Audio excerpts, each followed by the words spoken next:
Good morning, good evening, good afternoon, and welcome to another edition of Dark. I talk for a hobby. Darkness in Dublin, Mage venue. we we find ourselves in the titular city of Dublin, a little ways outside of the Temple of 1,000 Happinesses, with one.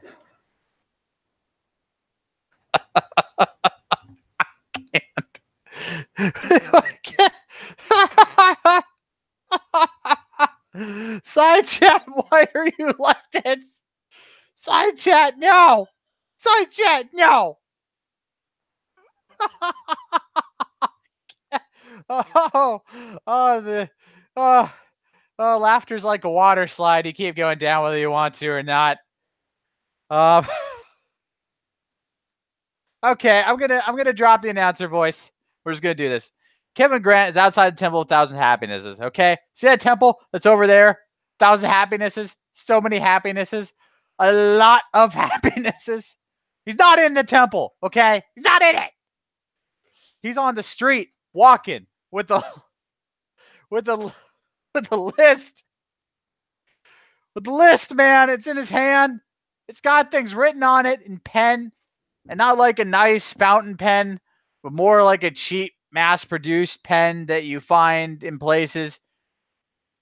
He stole from the bank, didn't he? Who knows? Who knows where he got it, or if he's just like one of many pen owners of this specific pen that has been passed down for about a week. Ah! But he's walking down the street. Okay, he's just walking with his legs. He's trying to read this list. Okay, eggs, milk. They didn't even write what kind of milk. Could be whole milk. Could be like 2%. I'm not buying skim. I'm not doing it. They're gonna have to pick between whole or 2%. I'm gonna have to flip a coin over this. Cheese. They didn't even say what kind of cheese. Miss Bjornsson. Funny, I just ran into you out here. Yeah. Isn't it funny? Oregon.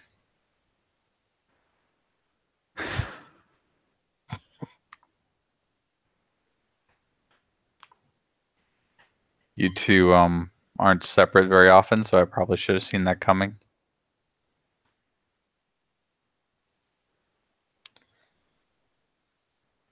I think we need to have a talk. Yeah, I could see that.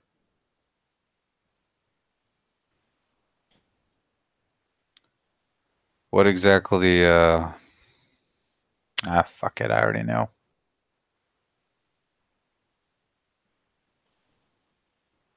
Probably somewhere out of the way would be easier for everyone else. Yeah, I really don't want to do this on the street anyway. Well, you're already going on such a nice walk. I'm going to a corner store. And now you're going to a bookstore. It's funny how these things work out. Yes, the bookstore's perfect. Right. Sure.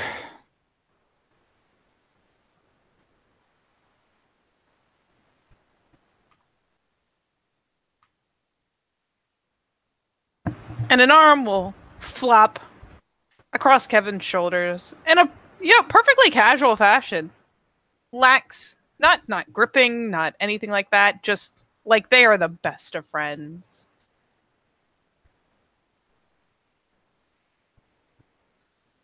And they walk.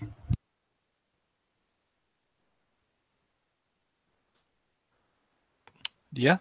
Walks to the bookstore. Kali opens the door. The mighty Fenrir sits at the edge of the basement where Yuki is being held, judging everyone who comes in. With this deep, resonating stare. How's the stare resonating? Because it's Fenrir, Katie. It's in the sound of silence. Oh, God damn it. Callie will pull up one of the chairs that's close, like, out of the way in the back of the store. We'll kind of just sit down, 2 chairs on the other side, Kevin on one, the 2 Verbena on the other. Unless this is something she knows that Callie will protest, Morgan will just casually flick the sign to closed and put up the little out to lunch sign. No, didn't say shit. Flick the door, lock.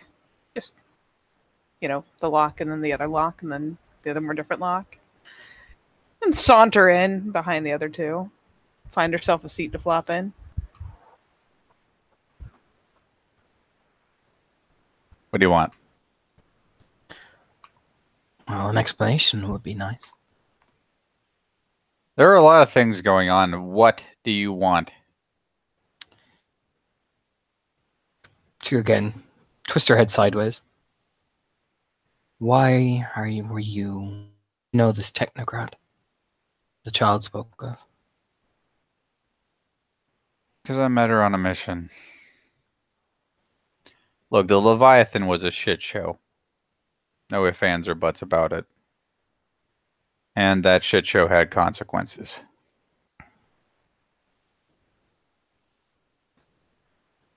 Wasn't the Leviathan a technocratic ship? Yeah, something of that order. Lost technocratic ship. Me, handful of other people, including, what do they call it these days? Captain Hoth, Commander Hoth, Eliza. Pretty sure in terms of people that are still around, I remember Eliza was there. Samira was there. A few people that aren't with us today. And they're all aware that there's a technocrat just rolling around, loose in the wind. Handful of us are, yeah. Who are these handful? Kind of say, taking one of the pieces of paper and begin writing down names. Kevin shrugs. At this point, I'm not even sure. I just know I made a decision. Look, it's all good and well that the Leviathan was thrown into the hands of the Aetherites. I'm sure they are enjoying their shiny new toy. That wasn't why I was sent there. In the center of the Leviathan was something referred to as a data core. It had important information pertaining to the technocracy's efforts in the area, a handful of other things, and preposterously large number of human souls.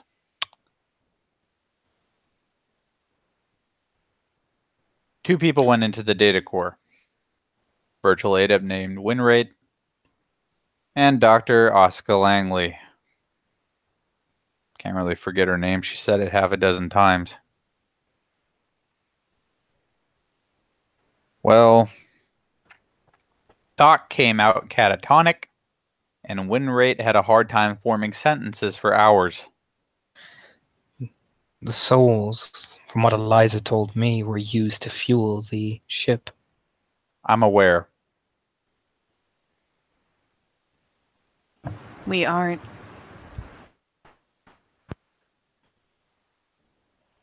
But we would like to be. When it came down to it, Winrate got dead, and I still had Oscar on my hands. The only living person with a single idea of what went down in the ship. At least in the core. So I did what I had to do.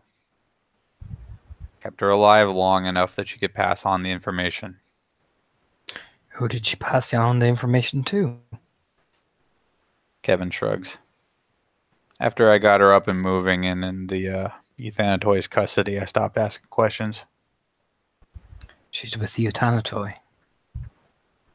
The last I saw her. Underlines the name? She might have sought other shelter since then. I probably would if I was her. Shelter. She fucked her own people, Callie. She fucked them so hard and in such a way that there is literally no coming back from. Oh, is the entire technocracy defeated then? No, and I imagine that's her biggest problem. They know she fucked them. They're very well aware that she fucked them. And she did it with us, no less. And how many of us did she fuck prior to fucking her own people out of desperation? No idea.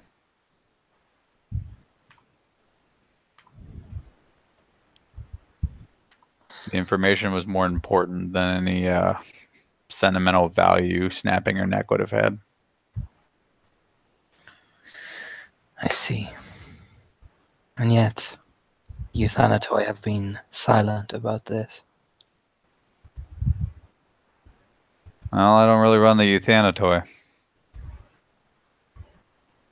No, but the fact that this hasn't been made common knowledge to the council is a point of interest.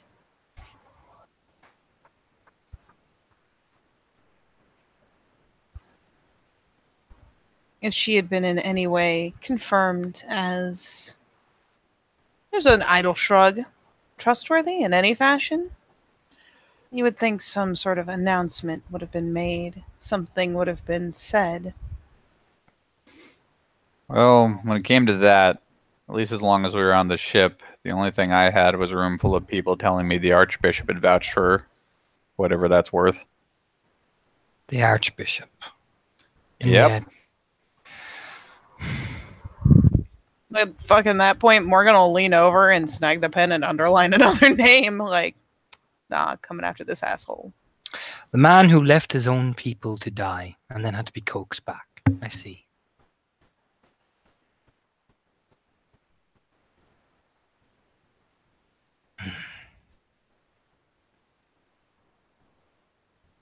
I'll take him.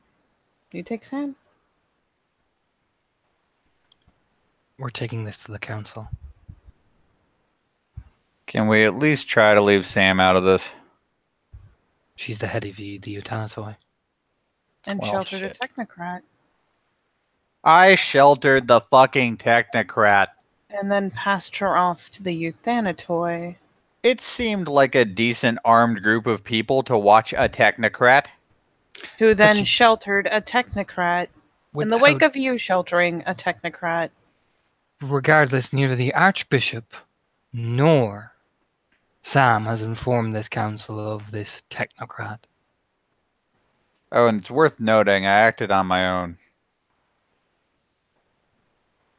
You making a snap decision in combat is somewhat different than an entire fucking tradition taking charge of and giving the rest of us no notice of a technocrat.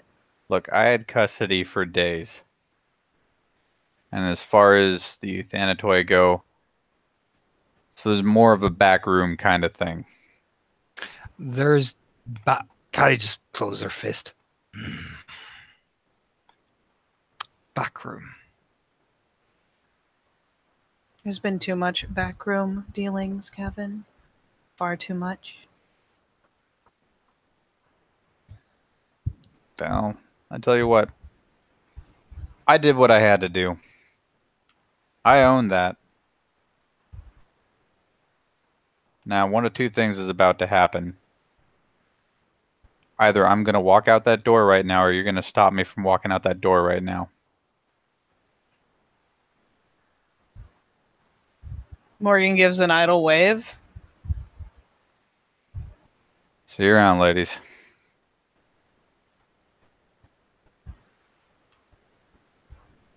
And Kevin leaves.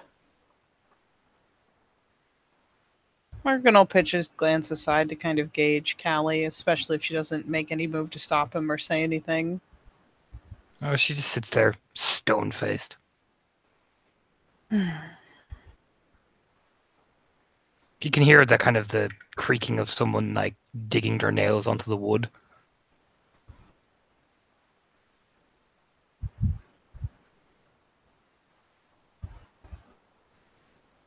Going to arrange a meeting with the Archbishop.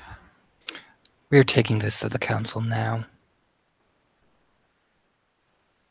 I want to know what we're talking about when we go to talk about it. But yes, we are taking it to the council, but it'll take time for them to meet. In the meantime, I want to know everything humanly possible. I am going with you. I have some words to say to him.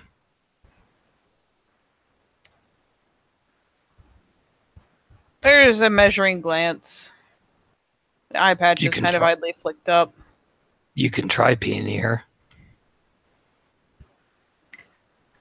Will the words that you have to say be constructive ones, Callie?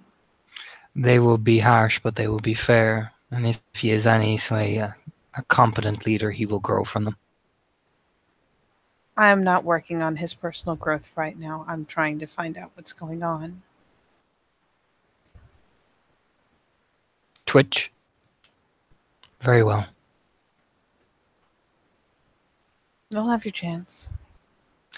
I've had enough chances with these Christians. You should just stand up. Morgan will just kind of sit back, rubbing her face. The side with the off eye.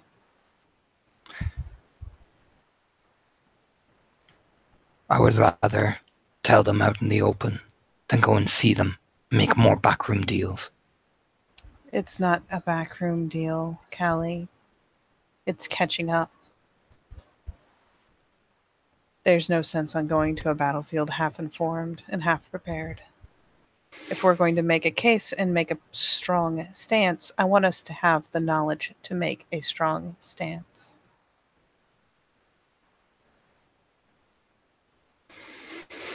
I don't want them to be able to question what we're saying. I don't want them to have some sort of hidden legitimacy to it. I want to know that when we come in angry, we are right.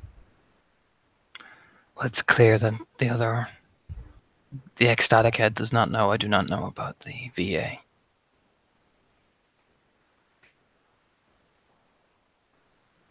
It shouldn't be too hard to speak to them, too. Oh, I will speak to them.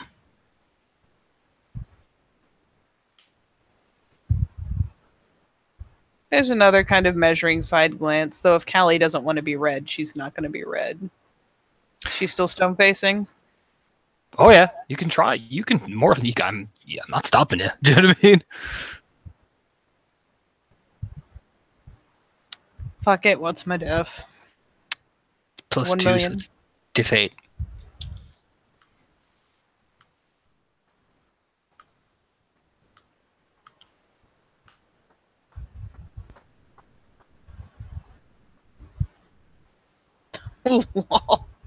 You know what? I'll roll this just to see.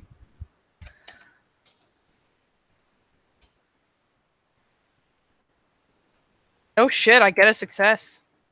I figured I was doomed to botch. You know Callie, she's blunt. She's straightforward. She's going to be straightforward. Very straightforward. Is she going to be straightforward, or is she going to be needlessly harsh? And provoke a fucking fight? With one success, I will give you. There will be harshness, but from Callie's perspective, she just believes she's telling them what they need to know. Yep. Morgan will stand herself up.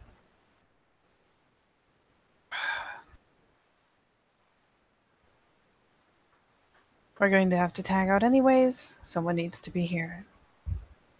Unless you mean to keep Collins here. Collins is free to do as he likes. I know he doesn't mind taking turns, but...